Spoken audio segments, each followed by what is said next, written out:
When we did the chipping yesterday, the chipping and pitching skills, it was mostly, when you talk to the players, you realise pretty quickly that they've got some ideas about how to do it. But when you kind of dig a little deeper, when you probe it, you realise that there's a bit of a mismatch of information, that they might know one thing and think that it's, for instance, one of the students in the program said, he's trying to sweep the club on the ground. I said, that's great, that's a great idea. But you've got to get the club swinging into the ball on the right angle to sweep it. Otherwise you might sweep up on the ball and hit, a rocket ball across the green. He said, that's what I do. I said, so if we just adjust that concept a little, modify it slightly, you'll get a different result. You'll get more of the result you're actually aiming for. So in a lot of cases, they've got really good ideas, but they just need to tweak those ideas, massage them a little, and then just put a little bit of time in, but not a lot. I've said to them all after they leave our first program, I said, you don't have to do a lot of practice, but you've got to make sure that it's principle-based and it's quality, that you're not just going out there and going through the motions like so many people do. But you know what? It's been my experience that most people are doing that because they don't really know what to do. They might get an article from a magazine or something, but there's probably not enough information.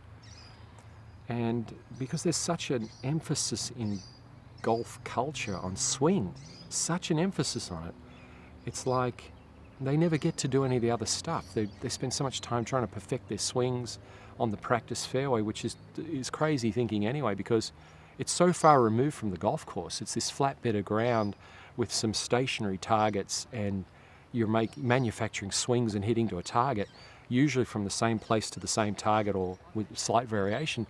But the golf course is so different. It's continually changing, and so you have to learn to adapt and have a range of different skills to be able to adapt to it. So chipping and pitching skills are essential. You have to be pretty good around the greens to be able to get the ball close enough to have a higher probability of success with your putter. Do you think they made some improvements?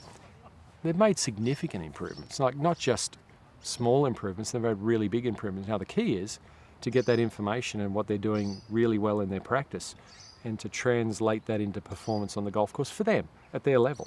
I mean, I'm not expecting them to go out and break par. I'm expecting them to just go through their process and do a great job of that and let the outcome take care of itself, not be involved so much in what's going on out there, but be better here. We've been focusing so much on what it feels like to make a stroke that's a little bit different, but to be more here, more in the moment here, and monitoring those things, having a higher developed sense of awareness about the feelings in the stroke, and even when they hit a shot and in their post-routine, what they feel right there and then, to monitor that instead of just losing themselves in the shot and at the same time losing a sense of what it was about.